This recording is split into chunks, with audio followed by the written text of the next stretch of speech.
Allahümme salli ala Muhammedin ve ali Muhammed. Euzu billahi mineşşeytanirracim. Bismillahirrahmanirrahim. Esselamu aleyküm ve rahmetullahi ve berekatuhu. Allah'ın salavat ve selamı üzerinize olsun. Allah Teala işlerinizi avand eləsin. Akşamınız da hayırlı, bereketli olsun. Allah Teala cəmi İslami arzularınızı əmələ gətirsin. Bizi dinlədiyiniz üçün sizə çox təşəkkür də edirəm.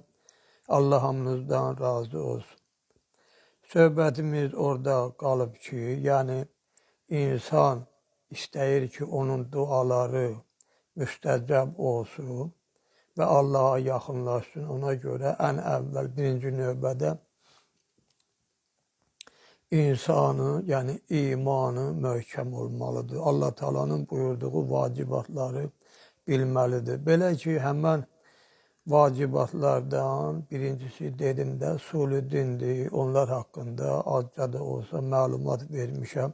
Sonra isə firuiddindir. Firuiddin də 10 dənədir də namaz, oruc, xumuz, zəkat, həcc, cihad, təbəlla, təbərra, əmr və məruf və nəhyi əz münkər. Təbəlla odur ki, yəni Allah Teala'nın dostu ilə dost ol. Təbərra da odur ki, Allahın düşməni ilə düşmən ol. Əmr və məruf, yəni insanları düz yola, xeyirxah yollara, yaxşı işlərə dəvət elə. Nəhyi əz münkər, yəni pis işlərdən çəkindir. İndi bugün namaz haqqında azca da olsa məlumat verdim. İnşallah zəkat bəhsi haqqında və belə ki, orucluq haqqında bir qədər söhbət etmək istəyirəm. İrəlidəki söhbətimdə dedim də, əgər geniş məlumat vermək lazım olsa, yəni zəkat bəhsi haqqında təsəvvür eləyin ki, neçə dənə kitablar var. Onların hamısını burada əhatə eləyib danışmaq olmaz. Sadəcə qısaca olaraq bir qədər məlumat verim ki, azca da olsa məlumatınız olsun. Firuddinin ikinci maddəsi zəkatdır. Zəkat təmizlik mənasındadır. Yəni hər bir şəxs öz malını təmizləməlidir. Bu mənada ki, malının bir qismini müsəlman hakiminə verməlidir ki, müsəlmanların xeyir işlərində sərf edilsin. Hər bir dövlətin torpağında yaşayan rəiyyət vergi verir. İslamın da vergisi zəkatdır. Müsəlman dövlətini idarə etmək üçün zəkat onun maddi əsasını təşkil edir. Zəkat o kəsin boynuna gələr ki, onu vermək imkanı olsun. Zəkat 9 şeyə vacib olur. Buğda, arpa, üzüm, xurma, dəvə, öküz, qoyun, qızıl, gümüş. Bu şeylərdən zəkat vermək üçün hər birinin ayrıca qanunu və nisab həddi var. Yəni hər biri üçün müəyyən hədd var, yəni miqdar var. O miqdara çatmayınca zəkat vermək adama lazım deyil. Məsələn, əkinçinin taxılı, yəni arpa və ya buğdası 52 put, yəni 14 girvənkəyə çatandan sonra müəyyən qədər zəkat verməlidir. 14 girvənkədə kiloqramla desək olur 838 kiloqram. Elə bil olsa, onun zəkatını vermək lazımdır. Bu miqdara çatmamış zəkat lazım deyil. Əgər bir şəxsin bağında 262 put, yəni 4192 kiloqram üzüm olsa, onun onda birini, yəni 26,2 put zəkat verməlidir. Bu miqdardan az olsa ona zəkat düşmür. Əgər bir adamın 40 baş qoyunu olsa, ona zəkat düşər. Az olsa zəkat lazım deyil. Demək, qoyundan ötürü nisab həddi 40 qoyundur. Ona bərabər və ondan çox olanda zəkat düşür, az olanda düşmür. Yəni 40 dənə qoyun olanda ondan bir dənəsi zəkat halında, yəni Allah yolunda verirsən. Yuxarıda göstərilən şeylərin hamısı üçün nisab həddi var. Qızılın nisab həddi 20 misqaldır. Ondan az olsa zəkat düşmür. Həm də qızıla onda zəkat düşər ki, sikkəli olsun və 11 ay bikar qalsın. Yəni işlənməsin. Yəni ticarətdə işlənməsin və borc verilməmiş olsun. Yəni kiməsə verilməmiş olsun. Bu şərtlər daxilində sikkəli qızıl 20 misqal və ondan çox olsa onun 40-dan birini zəkat vermək lazımdır. Həmçinin gümüş də sikkəli olsa zəkat düşür. Sikkəsi olmasa zəkat lazım deyil. Bunların haqqında müfəssəl qanunlar var. Onları burada yazmağa imkan yoxdur. Yəni kim hansı müctəhidə təqlid edirsə, o müctəhidin risaləsinə nəzər edib zəkat bəndinə baxsın ki, yəni həmən bu deyilən adları çəkilən şeylər ki var, onların nə qədər olanda ondan zəkat nə qədər verilir, orada kitabda müfəssəl, geniş surətdə yazılıb. Müsəlman dövləti olan yerdə şəriət hakimi inanılmış adil bir şəxs olmalıdır. Zəkat İslam dinində Firuiddinin zəruri bir maddəsidir. O namazdan sonra ikinci yerdə durur. Quranda da həmişə namazdan sonra zəkatın adı çəkilir. Çünki namaz dini mənəvi, zəkat isə maddi bazasıdır. İslam dövlətini idarə etmək üçün onun xəzinəsi olmalıdır. Bu xəzinəni cəmaat özü yaratmalıdır. Təbiidir ki, onu varlı və dövlətli adamların hesabına düzəltmək lazımdır. Bunu zəkat düşən 9 şeyin nisab həddindən aydın görmək olar. Nisablar elə təyin edilib ki, ən böyük ailənin ifrat xərcindən artıq qalan sərhədlərdir. Müsəlman dövləti olan yerdə şəriət hakimi inanılmış adil bir şəxs olmalıdır. Zəkat yığılıb dövlətin xəzinəsinə verilir. Dövləti də həmin hakim idarə edir. Hakim bu xəzinədən müsəlmanların ümumi işlərini düzəldir. Məsələn, su və ya qaz çəkdirir. Yolları düzəldir, hamam tikdirir, su quyusu qazdırır və s. Həmçinin iş qabiliyyəti və saxlayanı olmayan adamları dolandırır.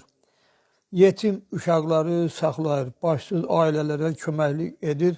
Pensiya kimi də, yəni qulları sahibindən satın alıb sonra azad edir və ilaxıra.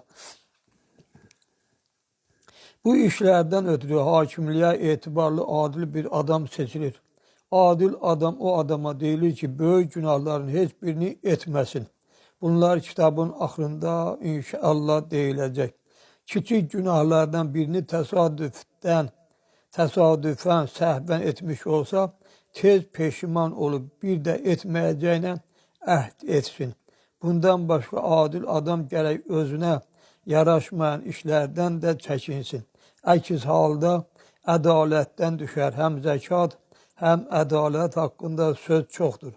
Burada yəni bu qədərlə kifayətlənirik. İndi isə oruc tutmaqlıq haqqında.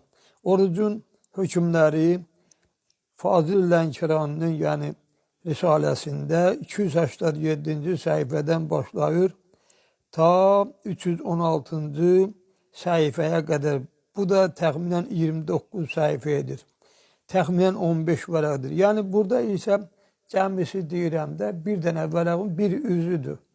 Ancaq Firuiddinin 3-cü maddəsi orucdur. Həddi buluğa çatmış hər bir müsəlmana vacibdir ki, hər il Ramazan ayında bir ay sübhün əvvəlindən şam olana qədər orucu batil edən şeylərdən nəfsini saxlasın. Oruc batil edən şeylər 10'dur. Yemək, içmək, boğaza toz və ya tüstü getmək. 4-cü qusmaq, 5 Allah Taala'nın, Peyğəmbərin və ya imamların dilindən yalan söz demək, yəni onların adından yalan söz danışmaq. 6 suya baş vurmaq, 7 cinsi əlaqədə olmaq, istər qadın olsun, istərsə də kişi. 8-ci İstimna 9-cu imala etmək, 10-cu cənabət halında gecəni səhər etmək. Əgər bu işlər qəsdən əmələ gəlsə, oruc batil olar. Lakin qeyri-ixtiyari olanda batil olmaz. Məsələn, adam nəfəs çəkəndə qəflətən boğazına toz və ya tüstü getsə və ya ayağı qaçıb suya düşsə və başı da suya batsa, yaxud qəflətən ürəyi bulanıb bir ixtiyar qussa, orucu səhihdir. Oruc tutmaq aşağıdakı adamlara vacib deyil. Əqildən məhrum olanlar, yəni ağıllı olmayanlar, həddi buluğa çatmamışlar, imanı olmayanlar, yəni üsulü dinə etiqadı olmayanlar, yəni kafirlər də, 4 səfərdə olanlar, 5 naxoşlar, 6 heyz və nifas halında olan qadınlar. Heyz aybaşı deməkdir. Nifas doğuşdan sonra qadından ifraz olunan qandır. Bu hallarda olan adamlar oruc tutsalar dürüst deyil. Yəni bunlara vacib deyil. Orucun da insana ruhani və cismani cəhəllərdən bir neçə faydası var. Onların bəzilərini burada qeyd edirik. Oruc tutan oruc tutan şəxs bir ay müddətində öz nəfsini yuxarıda göstərilən şeylərdən saxlamaq üçün özündə iradə qüvvəsini gücləndirir. Belə iradəsi olan şəxs başqa günahlardan da özünü saxlaya bilər. Oruc tutmaqla insan öz nəfsinin qüvvələrini cilovlaya bilər. İnsanın nəfsani qüvvələri həmişə onu pis yollara dəvət edir. Bunun qarşısını insan öz əqli və iradəsi ilə ala bilər. İnsanın öz iradəsini səfərbərliyə alması üçün oruc ən yaxşı bir sınaqdır. İkinci, oruc tutmaqla, yəni Allahın əmrini yerinə yetirməkdə riya yoxdur. Çünki oruc tutmaq başqa əməllər kimi zahirdə özünü biruzə vermir. Oruc tutmaq və ya tutmamaq şəxsin öz vicdanından asılıdır. İnsan başqa əməllər riya üçün edə bilər. Məsələn, özünü müqəddəs göstərmək üçün cəmaat arasında namaz qıla bilər. Lakin oruc tutmaqla belə riya etmək heç cürə mümkün deyil. Çünki özünü oruc tutmuş kimi göstərən adam xəlvətdə orucunu yeyə də bilər. Əgər o həqiqətən oruc tutubsa, bu əməli Allah xatirinə etmiş olur. Belə şəxs Allah Teala'ya möhkəm inanmış, həqiqi müsəlman olur. Odur ki, deyirlər, oruc Allah Teala üçündür. Üçüncü, oruc tutan şəxslər gün ərzində acılığın əziyyətini dadmış olurlar və acı qalan kəslərin, fəqir və yoxsulların halını dərk edirlər. Sonra onlar başqa vaxtlarda da belə adamların acılıq halını təsəvvür edib onlara kömək edirlər. Yəni, oruc tutmaqlığın insana xeyri budur. Dördüncü, oruc tutmaq insan öz bədəninin sihhəti üçün çox böyük faydalı bir tədbirdir. İldə bir dəfə bir ay müddətində mədəyə istirahət vermək və buna müvafiq surətdə ürək, ciyər və digər üzvlərin işini yüngülləşdirmək adamın ildə bir dəfə məzuniyyətə getməsi misalında olan bir şeydir. Bu barədə Təbabət özü də etiraf edir və hətta mədəsində yara olan xəstələri orucla müalicə də edirlər. Bu dediyim 10 dənə firuiddin ki var, bunlar çox insana vacib olan məsələlərdir. Hətta bir hədisdə mən oxumuşam, o kitabın adı mənim yadımdan çıxıb, orada yazır ki, bu firuiddini bənzədirlər elə bir ki, göy aləmində 10 dənə təbəqə var. Yəni, o cənnətə getmək üçün birinci növbədə o təbəqələri gərək keçərsən. O təbəqələrdə də deməli, hər təbəqədə bir dənə qapı var. Hər qapıda da xüsusi mələklər dayanıb. O 10 təbəqə, dediyim təbəqələrin hərəsinin birinin adı, yəni birincisinin adı namazdır, ikincisinin adı orucdur, xumusdur, zəkatdır, ta bunun oyuna. Yəni, firuiddinin adları həmən təbəqələrdədir və o qapılarda yazılıb. Deməli, qiyamətin günündə insan cənnətə getmək üçün birinci növbədə gərək bu qapılardan keçər. Bu qapılardan da keçmək üçün deməli sən bu dünyada Firuiddinə aid olan məsələləri gərək mükəmməl əmələ gətirərsən ki, o qapılarda dayanan mələklər də səni o qapıdan buraxsın. Yəni namaz qılmayıbsənsə, elə birinci qapıda səni dayandıracaqlar. Daha heç ikinci qapıya gedə bilməyəcəksən. Ona görə də deyirlər ki, qiyamətin günündə o hesabat vaxtında hər insanın bir əməl kitabı olacaq. İndiki bizim bu kitablarda görürsünüz nə qədər, yəni sərlövhələr, məzmunlar, kitab, o məsələlərin adları olduğu kimi, orada da yəni birinci səhifədə namaz bəhsi haqqında soru-sual olunacaq. O kitabı açacaqlar, baxacaqlar. Əgər gördülər ki, sən namaz qılmayıbsan, yəni o vərəq, birinci vərəqdə namaz heç adı yoxdur, heç bir dəfədə alnın möhrə dəyməyib, yəni namaz qılan olmayıbsan, kitabı bağlayıb verəcəklər sənə.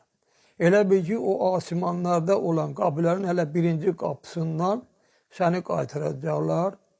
Hara? Düz cəhənnəmə. Da sənə o məsləhətli, gözəl yerlər ki var, cənnət, onlara getməyə yəni izin verilməyəcək. Yəni ona görə də bu vacibatları elə belə adi bir şey saymayın. Çalışın ki, imkan daxilində vacibatları əmələ gətirin. Ola bilər birini eləyərsən, ikisini eləyərsən, elə bir 2 dənə, 3 dənə qapıdan keçdin, 5 dənə qapıdan keçdin, 6-cısını eləməyəndə 6-cı qapıda səni dayandıracaqlar. Ona görə də insan əgər istəyir ki, sabah qiyamətin günündə işi asan olsun, gərək bunları birinci növbədə eləməlidir. İndi yəni bu barədə da çox danışmağa ehtiyac yoxdur. Hər halda məni başa düşdünüz. Amma geniş surətdə, geniş halda əməlli başlı başa düşmək istəsiniz, ətraflı məlumat bu barədə toplamaq istəsiniz. Hər kəs hansı müctəhidə təqlid eləyirsə, onu risaləsini alsın, oxusun. Risalələrdə, şəriət kitablarında hamısı yazılıb özdə geniş surətdə. Bununla da bugünkü söhbəti tamamlayıram. Gecəniz xeyrə qalsın, yuxunuz şirin olsun. Allah'a əmanət olun. Əssalamu aleykum və rəhmətullahi və bərəkatuhu.